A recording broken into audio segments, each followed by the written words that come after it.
بازار ہے شیخو پورا سے تھوڑا سا آگے جی، میں وہاں ایک مجلس پڑھنے کے لیے ہر سال جاتا ہوں، اس کے قریب واربرٹن ہے، وہاں جاتا ہوں۔ تو ہمارے کراچی میں ایک شاعر تھے جناب علی محمد رزمی، انتقال کر گئے، وہ مجھ سے کہنے لگے آپ واربرٹن جاتے ہیں، ننکانہ شریف جاتے ہیں، کبھی ننکانہ صاحب کی قبر پہ گئے؟ میں نے کہا جی میرا ان سے کیا تعلق، وہ سکھوں کا مرکز ہے۔ کہنے لگے نہیں، وہ محب اہل بیت تھے۔ میں نے کہا جی اب آئندہ جاؤں گا تو جاؤں گا۔ میں گیا اور اسی ابا قبا کے ساتھ میں ان کے دروازے پہ پہنچ گیا۔ پوری دنیا میں اسی ابا قبا کے ساتھ جا رہا ہوں۔ پوری کتاب تیار ہو سکتی ہے آپ کی دعاؤں سے، جو جہازوں میں، ایئرپورٹس کے اوپر، لندن، امریکہ، جہاں جہاں جا سکا ہوں، ہندوستان، پاکستان کا تو کوئی ایئرپورٹ رہا نہیں ہے جس پہ ہر سفر میں کسی نے سوال نہ کیا ہو۔ برابر ماں کے بیٹھتے ہیں، کہتے ہیں آپ شیعہ مولوی ہیں، آپ سے سوال کر لوں؟ تو میں پہلا جواب تو یہ دیتا ہوں کہ یہ پہن کے اس لیے پھر رہا ہوں کہ آپ سوال کر لیں۔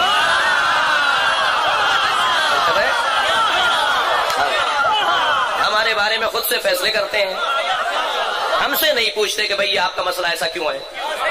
40 پاروں کا قرآن تھا، 10 پارے فلاں کی بکری کھا گئی۔ بکری تمہاری ہے، جواب ہم دیں؟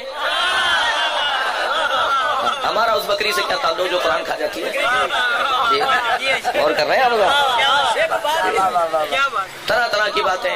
یہ جو مٹی کا ڈھیلا رکھ کے مشرک ہیں یہ لوگ، سجدہ کرتے ہیں سجدگاہ کے اوپر، کربلا کی خاک پر سجدہ کرتے ہیں، یہ مشرک ہیں۔ ایک صاحب نے مجھے ایک جہاز میں پوچھ لیا جی یہ آپ یہ ٹکیا رکھ کے سجدہ کرتے ہیں، یہ شرک ہے۔ میں نے کہا اچھا آپ کہاں سر رکھتے ہیں؟ میں نے کہا بھائی آپ بھی نماز پڑھتے ہیں نا، آپ کہاں سر رکھتے ہیں؟ کہنے ہم ہر جگہ رکھتے ہیں۔ بڑی عنایت آپ کی توجہ۔ میں نے کہا ہم سجدگاہ پر رکھیں تو مشرک، آپ ہر جگہ رکھیں۔ اگر یہی مراد ہے، یہی پیمانہ ہے تو بڑے مشرک تو آپ ہوئے۔ ختم کرو، چھوڑو، پرانی باتیں ہو گئی۔ سوشل میڈیا کا دور ہے، فیس بک کا دور ہے جی، الیکٹرانک پرنٹ میڈیا کا دور ہے۔ اس دور میں بھی اب وہی پرانی باتیں ہیں کہ بچے کاٹ کے کھلاتے ہیں، تھوک کے کھلاتے ہیں جی۔ نہیں عزیزان گرامی، باتیں پرانی ہو چکی ہیں۔ اب الحمدللہ طے ہو رہا ہے۔ ابھی آپ نے اس سال ماہ رمضان میں دیکھا ہوگا کوئی ٹی وی چینل نہیں تھا جہاں سے علی علی نہ ہو رہا ہو۔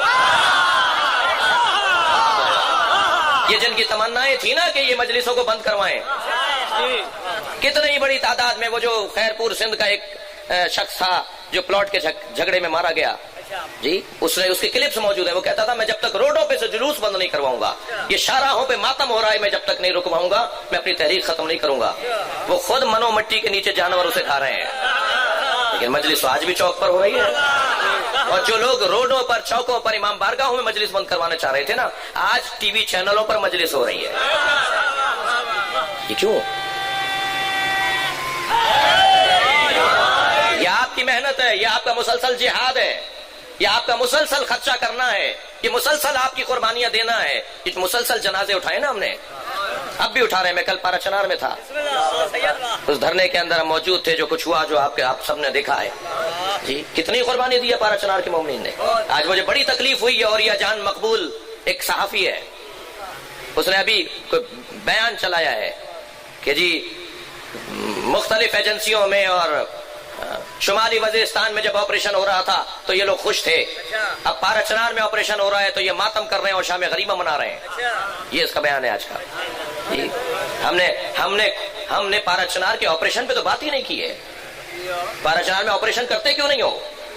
پارا چنار میں آپریشن نہیں ہو رہا، دھماکے ہو رہے ہیں۔ ایک سال میں 4 دھماکے ہوئے پارا چنار میں، 250 مومنین شہید ہوئے 2017 میں۔ ایک گھر سے جب میں کل ہم وہاں چیک دے رہے تھے، لوگوں کے ساتھ ہمدردی کر رہے تھے، جو ہم سے خدمت تھی جو کر رہے تھے ہم وارثوں کو، شہداء کی فیملیز کو، تو ایک گھر سے 4 جنازے اٹھے، اس کا باپ موجود تھا۔ اس نے کہا 2 بیٹے 2 پوتے۔ آپ ذرا تصور تو کریں کتنی قربانی دی اس علاقے نے۔ آپریشن کہاں ہو رہا ہے؟ آپریشن کیوں نہیں کر رہے ہیں؟ کرو نا آپریشن۔ ایرانیوں نے کیمپ بنائے ہوئے ہیں وہاں، اور یہ شام لے جاتے ہیں جہاد کرنے کے لیے۔ جب افغانستان تم بھیج رہے تھے، جب تمہیں یاد نہیں تھا؟ اول تو میں اس کی تردید کرتا ہوں، کوئی ایرانی کیمپ نہیں ہے وہاں پر، ہمیں ضرورت ہی نہیں ہے۔ ہمارے مجتہدین نے بہت پہلے، سید حسن نصر اللہ نے بہت پہلے اعلان کر دیا تھا کہ ہمیں افرادی طاقت نہیں چاہیے۔ سید حسن نصر اللہ نے جب یہ اسرائیل سے جھگڑا ہوا تھا، یہ جو 30-31 دن کی جنگ ہوئی تھی، یہ جو کربلا کے اوپر اور عراق کے اوپر امریکی فوجوں نے چڑھائی کی تھی، اس وقت حضرت آیت اللہ سیستانی سے پوچھا گیا تھا، انہوں نے اعلان کر دیا خبردار کوئی فرد کسی ملک سے نہ آئے، یہ پہلے عراقی شیعوں کو ختم کر کے دکھائیں، پھر ضرورت پڑے گی۔ ہمارے کسی عالم نے اعلان نہیں کیا ہے، ہمارے کسی بزرگ نے نہیں مانگا کہ وہاں سے کوئی افرادی طاقت آئے۔ انہوں نے اگر ہم سے مانگا تو مانگا کہ جب مجلس کر رہے ہو، آنکھوں میں آنسو آ رہے ہو، تو ہمارے لیے دعا ضرور کرنا. اگر ہم سے مانگا تو انہوں نے یہ مانگا, دعائے جوشن کبیر ہمارے لیے پڑھ دو, حدیث قصہ ہمارے لیے پڑھ دو, دعائے کمیل ہمارے لیے پڑھ دو. یہ چیزیں ہم سے انہوں نے مانگی تھی. کوئی کیمپ ویمپ نہیں ہے. آپ آپریشن کیوں نہیں کرتے؟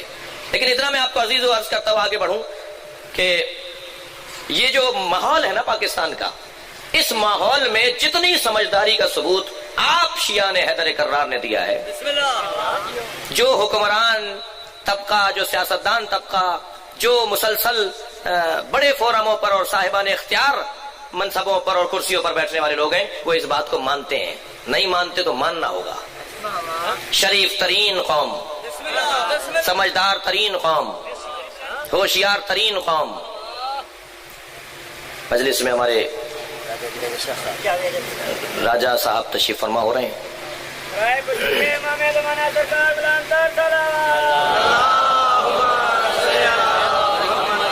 ابھی ہم آ رہے تھے تو روڈ ٹوٹا ہوا تھا, تو میرے ساتھ ایک پاکستان پیپلز پارٹی کے ایک قومی اسمبلی کے رکن ہیں, ان کے سیکرٹری کیسے ہیں, ادھر آ جائیے. تو وہ کہنے لگے کہ جی جو یہ راجہ صاحب کا علاقہ ہے, یہاں روڈ کیوں ٹوٹا ہوا ہے؟ کوئی بات نہیں, بسم اللہ, بن جائے گا, آپ بن جائے گا. انشاءاللہ یہ خدمت گزار اور یہ اپنے علاقے کا خیال رکھنے والے لوگ یقیناً اپنے علاقے کے لوگوں سے دعائیں لیں گے.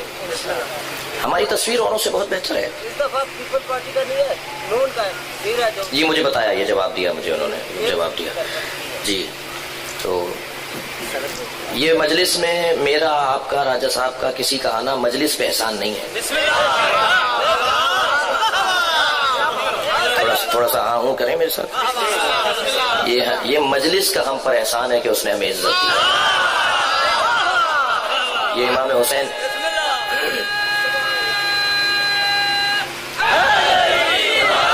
ہمارے یہاں سندھ میں تو بہت اچھا ماحول ہے. جناب منظور وسان صاحب مجالس میں شریک رہتے ہیں. جناب مراد علی شاہ صاحب, قائم علی شاہ صاحب کے تو گھر پہ علم لگا ہوا ہے. اور میں نے تمہیں کہا تھا کہ سندھ کی تو ثقافت میں تشیع ہے. جی سندھ کا تو دیوبندی بھی علی شیر حیدری ہوتا ہے. اور سندھ کا مولا بخش چانڈیو صاحب کے بیٹے نے محفل کی تھی, تو میں نے مولا علی کے شان میں 13 رجب کی, تو وہ تشریف فرما تھے. وہاں بھی میں نے ان سے کہا کہ یہاں کا تو سنی بھی مولا بخش ہوتا ہے. تو الحمدللہ ہمارے پاکستان کا ماحول بہت اچھا ہے. یہاں سنی شیعہ سب امام حسین کے چاہنے والے ہیں. اور یہ مجلس اعزا, میں جملہ کہہ رہا ہوں آپ کی سماعتوں کے لیے, اور ایک پیغام بھی ہے اور پالیسی بیان بھی ہے. یہ عزاداری امام حسین کا ہم سے کیا تعلق ہے, اس کے لیے جملہ سنیں. شیعہ امام حسین کی عزاداری کے مالک نہیں ہے. شیعہ امام حسین کی عزاداری کے مالک نہیں ہے, نوکر ہیں. اور نوکروں کو اپنی اوقات میں رہنا چاہیے, مالک کے مہمانوں کا خیال رکھنا چاہیے. یہ ذکر کسی کی ملکیت نہیں ہے. اور حسین تو کہتے ہی اسے ہیں جس کو ہر عاشق چاہتا ہے. یہ میرا جملہ نہیں, علامہ اقبال کا جملہ ہے. علامہ اقبال نے جو پوری نظم جناب سیدہ فاطمہ زہرا پر کہی ہے نا,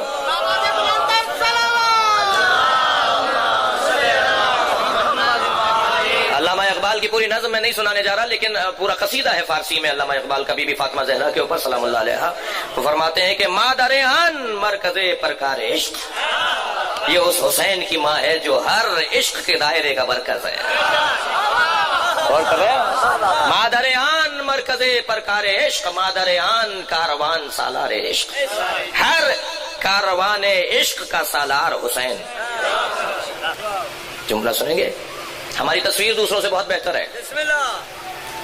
ہم امام بارگاہ علیحدہ بناتے ہیں, مسجد علیحدہ بناتے ہیں. تھک تو نہیں رہنا حضرات, ہم امام بارگاہ علیحدہ بناتے ہیں, مسجد علیحدہ بناتے ہیں. کیوں؟ پیسے زیادہ ہیں آپ کے پاس, اور آپ کے امام بارگاہوں کی تعداد مسجد کی تعداد کے برابر ہے. مگر مشہور ہو جاتا ہے کہ مساجد و امام بارگاہوں کی سیکورٹی, یعنی مساجد سے مراد ہمارے بھائیوں کی مسجد ہے اور امام بارگاہ نیشیوں کے, جبکہ ہمارے یہاں مسجد بھی ہے. ایسا ہی ہے. مگر ہم علیحدہ علیحدہ کیوں بناتے ہیں, کیوں بناتے ہیں علیحدہ علیحدہ؟ میں عرض کر رہا تھا, ننکانہ صاحب کے مزار پہ پہنچ گیا اسی ابا قبا کے ساتھ. اسی میں جواب ہے. انہوں نے روک لیا, انہوں نے کہا جی سکھوں کے علاوہ تو کوئی اندر نہیں جائے گا. میں نے کہا جی آپ اپنے بڑوں کو جا کے بتائیے کہ محبان اہل بیت آئیں. یقین جانیے ان کے سارے پنڈت باہر آ گئے, سارے سکھ ان کے بڑے جو تھے وہ باہر آ گئے. ہاتھ جوڑ کے کہنے لگے آپ کے لیے دروازہ بند نہیں ہے. کیوں بند نہیں ہے آپ کے لیے دروازہ؟ اس لیے کہ آپ نے اپنی تصویر کو اچھا بنایا ہے.